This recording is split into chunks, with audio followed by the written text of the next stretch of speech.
All right, well, what's up, everybody? Welcome to Horseshoe Talk, or Indianapolis Colts show. December 19th, 2022, Monday night, after a disappointing Colts loss on Saturday. Disappointing. Got a 33 nothing lead and then just fell apart in the second half and got beat in overtime. Yeah, there's no excuse for it. I mean, you get up 33-0, man. And you, the thing that gets me Indianapolis Colts show. and I'm not a December defender. 19th, 2022, Monday night. I'm not a huge defender of Matt Ryan, but I've seen all kinds of headlines blaming Matt Ryan. That wasn't all on Matt Ryan. That's a team loss. I mean, you're up 33-0. Your defense should be able to hold that, and not only that, defense, offense, I mean, everything fell apart. Coaching, everything. Yeah, I don't know how you lose a 33-point lead like that. That makes no sense. I mean, hell, run the ball in the second half, run all the clock you can off. I mean, offense just couldn't get no first downs at all, the way it sounded on the radio. And then just Minnesota was letting them score quick, getting big chunk plays. It would have been one thing if they were scoring, if we were making them drive the ball down the field in a 12, 13 yard Yeah. play drive, and they were running 7, 8 minutes off the clock. They were taking a minute and a half to 3 minutes off the clock and scoring touchdowns. Untimely penalties. Yeah. Even close to the game when they was about ready to tie it. Personal foul. Just stuff. Couple personal fouls hurt us big time on third downs. Yeah. Couple, they called a roughing the passer and a taunting penalty. Yeah. I don't know. Do you think there'll be a major overhaul? The more I think about it, maybe. But this team is not that far away. Though. I know our record is terrible, but look at we play. I mean, all the top teams that we've played close. Should have beat the Vikings. Lost to the Eagles by one. Was it a 1 point or 2 point game going into the fourth quarter with Dallas before we collapsed? We beat the Chiefs. So I mean, we've had two defensive collapses. Yeah, in a row. Two defensive collapses in a row, and it don't make a difference if it's a quarter, a half, or whatever. I mean, it's a complete collapse of the defense, and the defense have played pretty well most of the year. I mean, I don't think we have a terrible defense. We've had a couple injuries on defense here lately that may hurt a little bit, but it shouldn't cause a complete collapse. No, So I don't know. I would think the defense will stay intact. They might try to add a key player here and there. The offensive line, I would say we're going to see some big changes, and I would think you got to find another receiver. I mean, we can see now. I mean, it's easy to say now, but how else can you tell until after the fact? We didn't have enough weapons for Ryan. Well, the offensive line wasn't what we thought it was going to be. So then the run game wasn't what we thought it was going to be. Defense has been pretty good most of the year until the last couple of games here, and then but the offensive side of the ball and receivers got to get open, and the offensive line wasn't giving the receivers long enough to get open a lot of times. So it's just our offense has never gotten a rhythm all season.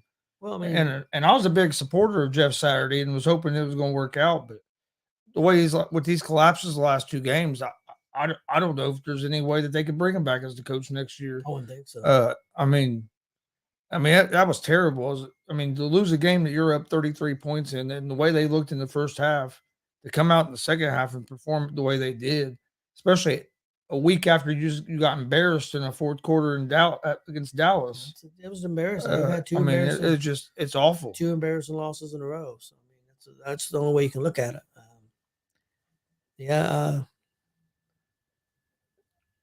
I mean, I don't want them to lose on purpose, but they're probably at this point. I mean, it's almost better to lose.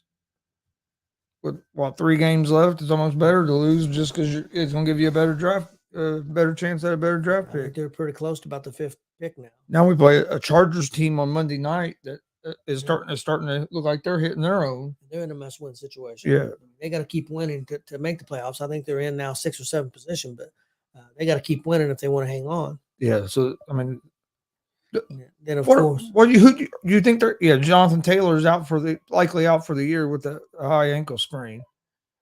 Same ankle he's been dealing with all season.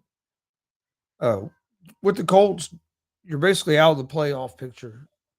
Do you start Matt Ryan on Monday night? They probably will, but why we haven't? The only thing I can think, Chris, they must think, what's his name? The one that came from Texas, Ellinger. Ellinger is not the guy. I mean, how they know that already? But this is just from practice. I don't know, but if they got any idea that he might be the guy or what, they need to find out. Why not play him? Yeah, I don't understand it. I figured you play him last game and then you didn't. But I mean, now you might as well play him these last 3 games and see what he can do. What I mean, I don't understand what the point of running Matt Ryan back out there is. Are you planning on keeping Matt Ryan next year? So you're wanting to keep building chemistry, or is it? It just don't make a lot of sense to me. The offensive line, you might get him hurt. Yeah, and that's the thing with you get this high first pick. I'm not sold that there's a franchise quarterback to take in the first round. I think you use it on the offensive lineman like you did last time. We had a top 5, top 6 pick when we got Quentin Nelson. I think you got to try to solidify that line and get somebody else down there beside him. I agree with you. I think we need another offensive lineman, but he's got to be a guy that you kind of like Nelson that you're sure. If that guy's not there, then I say you trade back, get a couple more picks, and then get an offensive lineman. If you don't think there's one that's worth taking that high in the draft, but I think in your first couple picks you have to address the issue. You have to address offensive weapons too. We got to address our wide receiver position.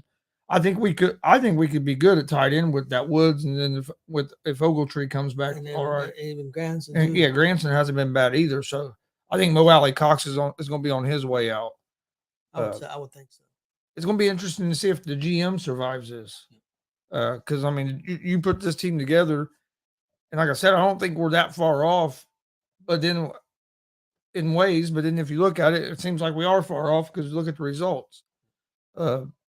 But I mean, look at not the Falcons, the Vikings. They've won 10 games by 1 score.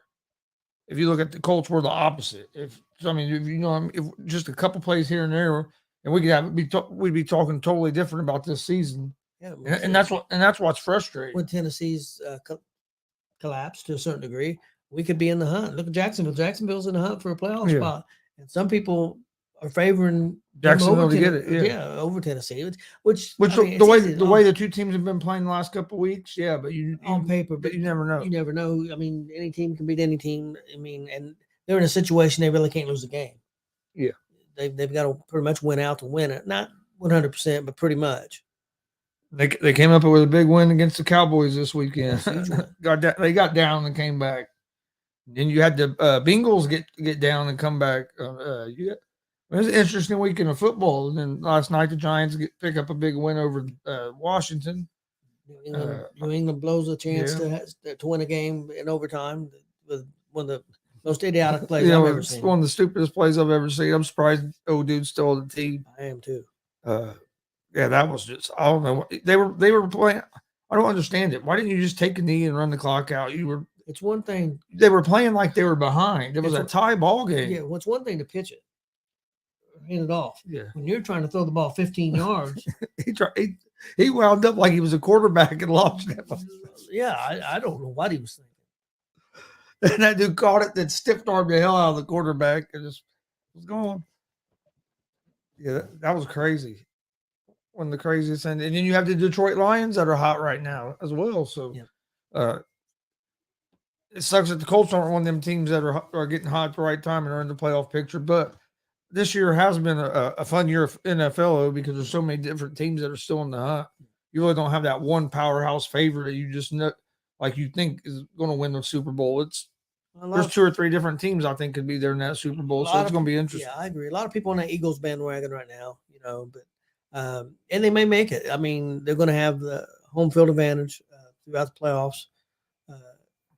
So we'll see. I mean, they've played their plans and everything that they've done has worked out pretty good for them so far. So I think they're going to be a tough out. I think San Francisco's got a good chance if they can stay healthy, if the quarterback can stay healthy, if their main wide receiver can get back healthy. I think San Francisco's going to be a tough out. I'm not sold on Minnesota completely. I was sold on Dallas a lot more 2 or 3 weeks ago.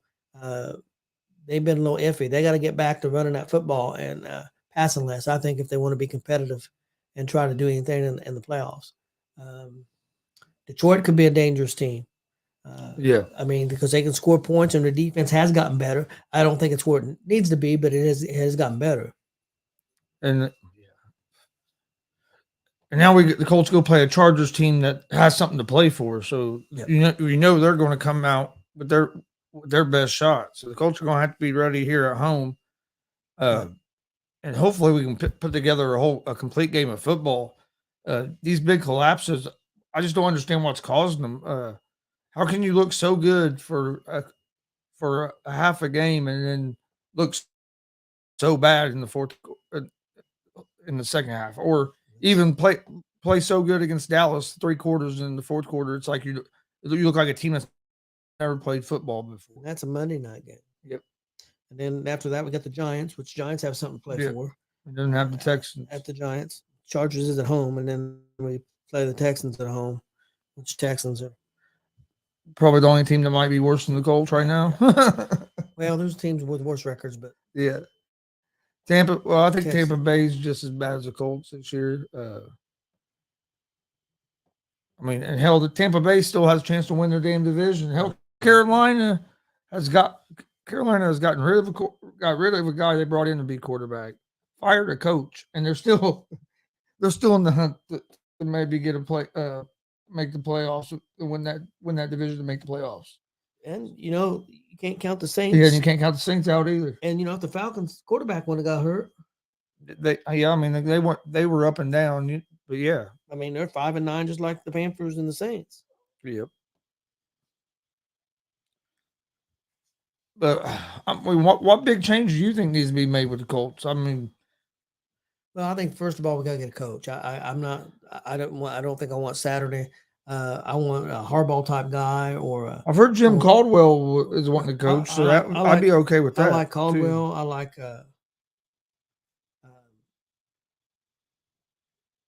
Harbaugh. I think D'Amico Ryans at San Francisco would be an interesting hire.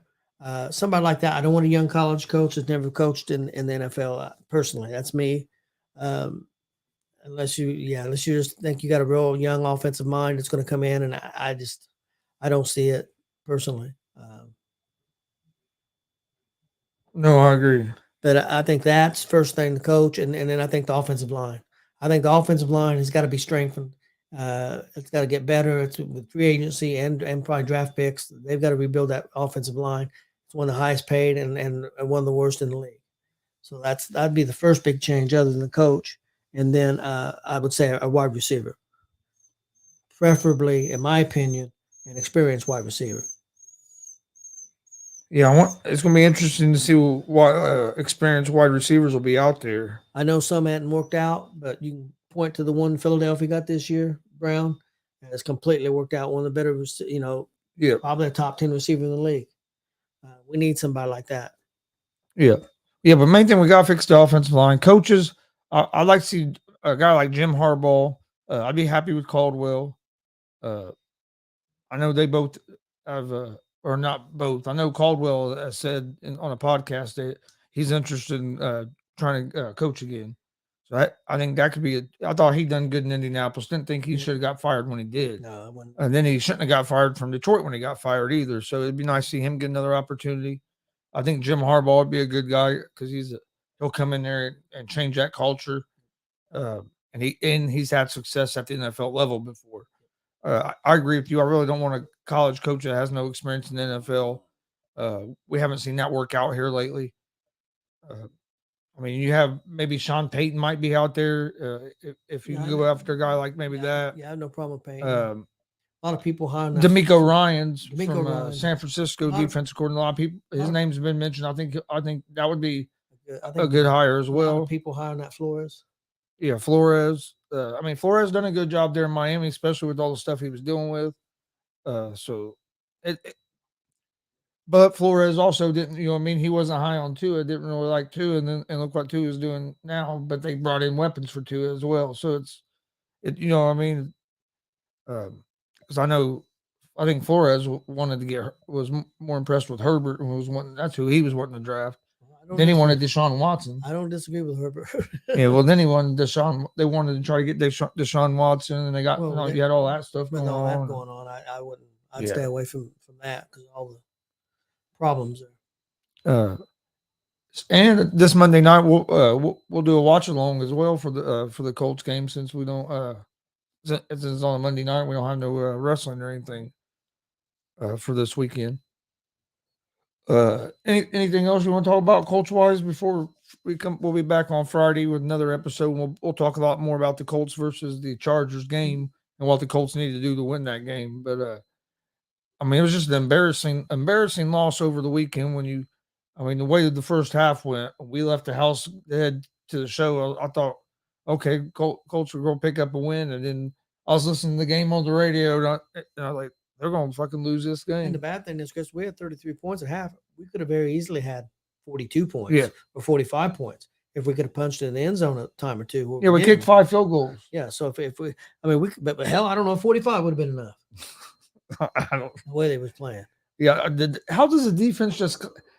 Did they come out in the second half and not play with the same intensity because they have a big lead and then you just can't get it back, or it just don't make no sense how the defense can look so good in the first half and it looked so terrible. I know Dallas lost a 17-point lead. But that's 17-point lead. Yeah, that's not a 33-point lead. Oh no, Colts just had the biggest collapse in NFL history. One before was 32. So so biggest collapse in NFL history. And then the week before, you give up 33 in the fourth quarter, or not the week before, but your last game because you had the bye week. And that was the other thing. I was expecting a lot better performance off a bye week than what they got. I thought we started off that way. Yeah, started off looking good. It didn't last. It didn't last very long.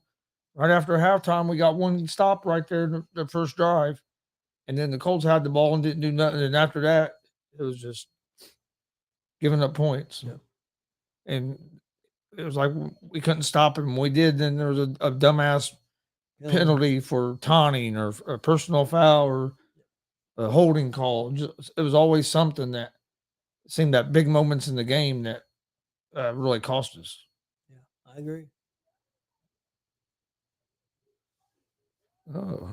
Says Commanders Rivera might consider Carson Wentz if team doesn't get back on track. That loss wasn't because of Heineke.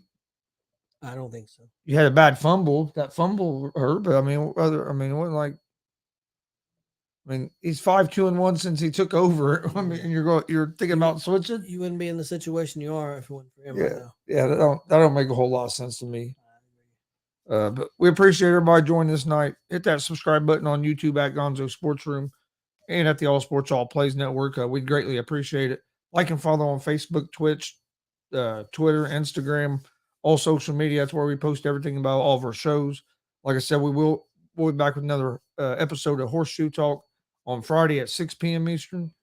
Also have a show later on tonight at 11 p.m. Eastern, Gonzo and the Judge Sports Talk. We appreciate everybody watching. We'll see you guys on Friday. Have a good evening.